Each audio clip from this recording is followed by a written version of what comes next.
Very good morning sir, good morning to everyone. बिल्कुल सही बात की आपने। अगर 4 लोगों से बात करेंगे तो 5 व्यूज मिलेंगे। ब्रोकरेजेस भी काफ़ी ज़्यादा डिवाइडेड नजर आ रहे हैं। आपके स्क्रीन पर होगा इस वक्त CLS से HSBC, नोमुरा जहाँ पे काफ़ी बुलिश है, उनकी तरफ से बाई और हाई कन्विक्शन लिस्ट में टेक महिंद्रा शामिल। वहीं आप देखें सिटी, मॉर्गन स्टैनली और नोमुरा थोड़े वीक नज़र आ रहे हैं और बेरिश रिपोर्ट उनकी तरफ से आई है। CLS से जो काफ़ी हाई कन्विक्शन की लिस्ट में उन्होंने टेक महिंद्रा को शामिल किया है, आउट परफॉर्म की कॉल आ गई है। टारगेट प्राइस 2020 का रख दिया है। वो काफ़ी ज़्यादा बुलिश हैं इस पर। वो कह रहे हैं कि नतीजे काफ़ी अच्छे रहे हैं, सिर्फ रेवेन्यू थोड़ा घटा है लेकिन मार्जिन और ऑर्डर बुक काफ़ी ज़्यादा अच्छा है। और कंपनी अब 3 स्ट्रैटेजीज पे काम करेगी: टॉप क्लाइंट से और बिजनेस बनाना, ज़रूरी अकाउंट्स जोड़ना, बड़े और फायदे वाले डील्स को शामिल करना, और फाइनेंशियल ईयर 26 के शुरुआत में और ग्रोथ की उम्मीद है। HSBC और नोमुरा भी यही मानकर चल रहे हैं। और नोमुरा ने तो EPS अनुमान भी बढ़ा दिया है, 1 से 2% का अनुमान बढ़ाया उन्होंने। वो मान के चल रहे हैं कि स्टॉक फाइनेंशियल ईयर 27 EPS के आधार पर 21.3 टाइम्स पर ट्रेड कर रहा है। जेफरीज जो थोड़ा अंडरवेट है, अंडर परफॉर्म की कॉल आ गई। टारगेट प्राइस भी नीचे का 1400 का रख दिया है। और सिटी जो सेल की कॉल दे रहे हैं 1400 का, जिन्होंने बेरिश रिपोर्ट दी है, उन सभी का मानना है कि रेवेन्यू जिस तरीके से घटा है वो एक कंसर्निंग फैक्टर है। और जेफरीज कह रहे हैं कि फाइनेंशियल ईयर 26 में जो 15% एबिट मार्जिन का जो टारगेट दिया है कंपनी ने, उसको अगर आप देखें तो तिमाही आधार पर 75 बेसिस की ग्रोथ मांगता है, जो कि हासिल करना काफ़ी मुश्किल हो गया है।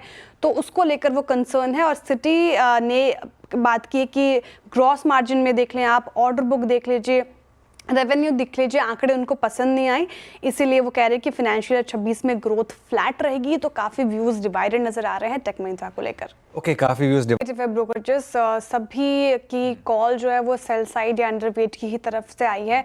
नोमुरा रिड्यूस की कॉल दे रहे हैं 3600 का टारगेट प्राइस, सभी आपके स्क्रीन पर होगा इस वक्त। सिटी भी बेचने की सलाह दे रहे हैं, 4015 का टारगेट प्राइस। मॉर्गन स्टैनली कह रहे हैं आप इक्वल वेट है वो, 4500 का टारगेट प्राइस। तो 17% से ज़्यादा का डाउन साइड पोटेंशियल LTTS में ब्रोकरेजेस को नज़र आ रहा है। रिजल्ट ठीक ठाक लगे हैं उनको, लेकिन रेवेन्यू उम्मीद से काफ़ी कम रहा, वो एक नेगेटिव ट्रिगर है। नोमुरा मान के चल रहे कि डील्स और पाइपलाइंस तो मजबूत है, लेकिन जिस तरीके से एबिट मार्जिन पर दबाव पड़ा है उस पर खासी नज़र रहेगी, वो एक नेगेटिव ट्रिगर है। इसलिए EPS का अनुमान भी उन्होंने 1 से 4% तक घटा दिया है। सिटी कह रहे हैं कि फाइनेंशियल ईयर 26 में डबल डिजिट ग्रोथ का अनुमान है, लेकिन सेकेंड हाफ से ये दिख सकता है, इसलिए फिलहाल अभी तो कमजोरी नज़र आ रहा है। मॉर्गन स्टैनली ये मान के चल रहे हैं कि डील मजबूत रही है और रेवेन्यू कन्वर्जन की उम्मीद है, लेकिन मार्जिन रिकवरी जो है वो काफ़ी धीमी होगी, जो नेगेटिव ट्रिगर है, इसलिए फिलहाल उनको पसंद नहीं आ रहा है एल&टी टेक। HSBC जो 4790 का जिन्होंने टारगेट प्राइस रख दिया है, वो कह रहे हैं कि रेवेन्यू और मार्जिन तो काफ़ी कमज़ोर है, लेकिन कंपनी की R&D कैपेबिलिटी मजबूत है, लेकिन ग्रोथ के मोर्चे पर देखें तो वो काफ़ी धीमापन है वहाँ पर, इसलिए फिलहाल ब्रोकरेजेस नेगेटिव है। ITC होटल्स, बिल्कुल सही फरमाया आपने। शानदार रैली कल के सेशन में हमें देखने को मिली, रिजल्ट के बाद स्पेशली। अब ब्रोकरेजेस भी काफ़ी बुलिश नजर आएंगे। जेफरीज मैक्वेरी की रिपोर्ट है, काफ़ी बुलिश रिपोर्ट। खरीदने की सलाह जेफरीज की तरफ से। टारगेट प्राइस 270 का, यानी कि 13% से ज़्यादा का अपसाइड पोटेंशियल नजर आ रहा है ITC होटल्स में। वो कह रहे हैं Q1 नतीजे ज़बरदस्त रहे, सभी मोर्चों पर आप देखिए, रेवेन्यू, एबिटा, पैट अच्छे नंबर्स आए हैं। रेवेन्यू में 16% का इजाफा, 19% का एबिटा में इजाफा, और पैट में भी 54% का साल दर साल इजाफा देखने को मिला है। इनका मानना है कि श्रीलंका प्रोजेक्ट में भी अच्छी ग्रोथ है, वहाँ पे अदर इनकम से भी कंट्रीब्यूशन मिल रहा है। कंपनी का टारगेट अब 2030 तक 20,000 प्लस रूम्स तक पहुंचना है।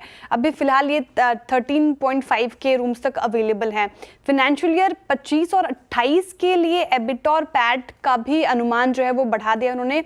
वो कह रहे हैं एबिटा 15% कैगर और पैट 23% कैगर रहने की उम्मीद है। तो ब्रोकरेजेस का भी थम्स अप, और ITC होटल्स आपको रडार पर होना चाहिए।